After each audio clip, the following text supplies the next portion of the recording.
عرش پر انہیں بلا کر ان سے کلام بھی کی جائے گی، انہیں اپنے جلوے بھی دکھائے جائیں گے، اور دیکھنے والے کی آنکھ میں اتنی طاقت ہوگی، ما زاغ البصر وما طغی، وہ ٹکٹکی باندھ کر اپنے رب کو دیکھے گا، اور حضور نے دیکھا۔ اور حاضری کی بات کو ہی آگے چلائیں، حاضری اتنی ضروری ہے کہ حضرت نبی پاک علیہ الصلاۃ والسلام کی بارگاہ میں جب عشاء کی نماز ہو جاتی تھی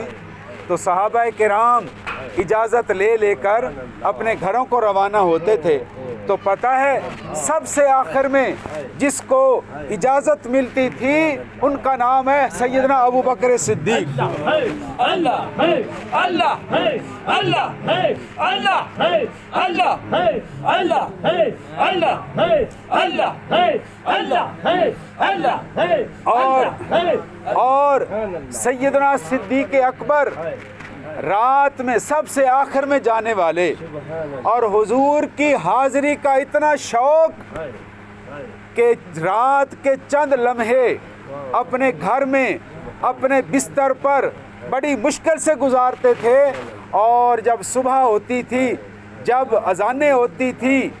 تہجد کا وقت ہوتا تھا، تو سب سے پہلے رخ مصطفیٰ کا دیدار کرنے والی آنکھ ابو بکر کی ہوتی تھی۔ حاضری کا اتنا شوق، اور اس حاضری نے پھر آپ کو کیا عطا فرمایا؟ آپ کو خلیفہ اول کے مرتبے پر فائز فرمایا گیا، آپ کو رازدار رسول بنایا گیا، آپ کو یار غار بنایا گیا، آپ کو یار مزار بنایا گیا، اور یہ سب حاضری کی برکتیں ہیں، یہ سب حاضری کے انعامات ہیں۔ اور حضرت موسیٰ علیہ السلام کی بات یاد آ رہی ہے، جب آپ کوہ طور پر دیدار خداوندی سے مشرف ہوئے، کلام الہی سے مشرف ہو کر جب واپس آپ پہنچے تو آپ نے اپنے چہرے پر پردہ ڈال لیا۔ لوگوں نے عرض کی، یا حضرت کلیم اللہ، جب سے آپ کوہ طور سے واپس آئے ہیں آپ اپنے چہرے کا دیدار نہیں کرا رہے، کپڑا ڈالے رکھتے ہیں، اس میں کیا حکمت ہے؟ فرمایا کہ میں نے اللہ پاک کے جلووں کا دیدار کیا ہے، اس کے کلام پاک کو سن کر اپنے دل میں اس کی لذت کو محسوس کیا ہے، میرے چہرے پر انوار و تجلیات کی اتنی رم جھم ہو رہی ہے، اگر میں پردہ سرکا دوں جو دیکھے گا اس کی آنکھیں ختم ہو جائیں گی، اس کی آنکھوں کی بینائی ختم ہو سکتی ہے، اس لیے مجھے حکم ہے کہ میں اپنے چہرے پر پردہ ڈالوں۔ جب یہ اپنے گھر میں آئے، حضرت بی بی صفورہ آپ کی بیوی کا نام ہے، جو حضرت شعیب علیہ السلام کی صاحبزادی ہیں، وقت کے نبی کی بیٹی ہیں اور وقت کے نبی کی بیوی ہیں۔ آپ نے عرض کی، حضور کسی اور کو چہرہ دکھائیں یا نہ دکھائیں، مجھے تو ضرور دکھائیں۔ تو بڑی پیاری بیوی تھی، تو جس کے چہرے پر اللہ کے انوار و تجلیات کا عکس ہوتا ہے، روشنی اور نور ہوتا ہے، اس کو کوئی عام آنکھ نہیں دیکھ سکتی۔ آپ نے فرمایا، اے میری شریک حیات، اگر آپ اصرار کرتی ہیں کہ آپ نے ضرور میرا چہرہ دیکھنا ہے، لیکن چہرہ دکھنے کے بعد تمہیں اپنی آنکھوں سے ہاتھ دھونے پڑیں گے، تمہاری آنکھیں سلامت نہیں رہیں گی۔ اگر تمہیں اصرار ہے تو پھر ایسا کرو، ایک آنکھ بند کر کے ایک آنکھ سے دیکھو، اگر ایک آنکھ کی بینائی چلی گئی دوسری تو رہے گی۔ انہوں نے پھر آپ کے حکم پر ایک آنکھ پر پردہ کیا، اور حضرت کلیم اللہ نے جب اپنے چہرے سے پردہ سرکایا، انوار و تجلیات کی اتنی بارش کی زیارت کی، آنکھ کی بینائی ختم ہو گئی۔ لیکن آپ کے دل میں شوق پیدا ہوا، حضور اس جلوے کو دیکھنے کے لیے ایک آنکھ نہیں، دو آنکھیں نہیں، ہزاروں آنکھیں ہوتی تو میں ایک ایک کر کے قربان کر دیتی۔ دوبارہ پردہ ہٹائے، میں دوبارہ دیدار کرنا چاہتی۔ آپ نے دوبارہ پردہ ہٹایا اور دوبارہ آپ نے دیدار کیا، دونوں آنکھوں سے ہاتھ دھو بیٹھی، لیکن دیدار الہی کا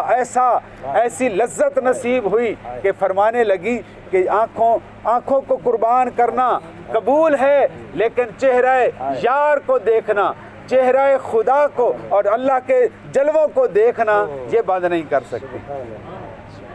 تو یہ ہے اللہ پاک کے انوار و تجلیات کی بارشیں جب ہوتی ہیں، تو مرشد کی بارگاہ میں بھی جب آپ حاضری دیتے ہیں تو اس وقت وہ بھی عام مسند پر نہیں بیٹھا ہوتا، وہ اللہ کے انوار و تجلیات کو حاصل کر رہا ہوتا ہے اور حضور کے فرمان کے مطابق اس خیرات کو، اس نعمت کو آگے مخلوق تک پہنچا رہا ہوتا ہے۔ اس لیے ہر ایک کو اجازت نہیں ہے کہ وہ چہرے کو دیکھ سکے۔ چہرے کو دیکھنے کے لیے آنکھوں میں طاقت کا ہونا ضروری ہے، اور نبی پاک علیہ السلام کے چہرہ اقدس کا بھی یہ عالم تھا۔ حضور کے چہرے کو صحابہ کرام اس طرح نہیں دیکھ سکتے تھے جس طرح میں اور آپ ایک دوسرے کو دیکھ رہے ہیں، بلکہ ایسے بیٹھا کرتے تھے۔ حضور اوپر دیکھ رہے ہیں، صحابہ کرام ایسے بیٹھا کرتے تھے۔ اگر حضور کی توجہ اس طرف ہو گئی تو ادھر والوں کو موقع مل جاتا تھا، وہ نگاہیں اٹھا کر دیدار کر لیتے تھے، اور اگر حضور کا چہرہ ادھر ہوتا تو ادھر والوں کو موقع مل جاتا تھا۔ آنکھوں میں آنکھیں ڈال کر دیکھنا کسی کے مجال میں نہیں تھا، کسی کے بس میں نہیں تھا، اور اس لیے علامہ اقبال نے ایک شعر فرمایا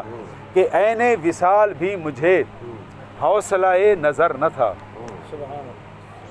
وصال کا معنی محبوب حقیقی کی ملاقات۔ عین وصال بھی مجھے حوصلہ نظر نہ تھا، گرچہ بہانہ جو رہی میری نگاہ بے ادب۔ میں کبھی کبھی حضور کا دیدار کر لیتا تھا، اور خواجہ میر درد فرماتے ہیں گرچہ وہ خورشید رو نت ہے میرے روبرو، پھر بھی میسر نہیں بھر کے نظر دیکھنا۔ تو صوفی صاحب اب بتائیے، حاضری کی بات مکمل ہو گئی ہے، تو جس نے بھی ایمان کی لذت کو حاصل کرنا ہو وہ اللہ کے محبوب کے